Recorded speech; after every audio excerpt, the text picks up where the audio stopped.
சனிக்கிழமை காலை உணவு என்னென்னு பார்த்தீங்கன்னா சுட சுட சோறுங்க, தக்காளி சோறு, சூடாக சப்பாத்தி போட்டுக்கோங்க. சுட சுட சப்பாத்தி, பீக்கங்காய் வந்து கடைஞ்சிருக்கோம், பூரி போட்டிருக்கோம், தக்காளி சட்னிங்க பூரிக்கு சப்பாத்திக்கும். மதிய லஞ்சுக்கு புளிச்சக்கீரை கடைய போகிறோங்க. வேக வச்சு எடுத்து வச்சுருக்கோம். தாளிப்புக்கெல்லாம் ரெடி பண்ணி வச்சு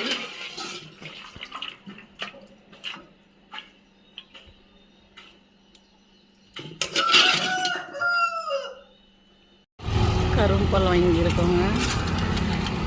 இந்த அக்கா வருது.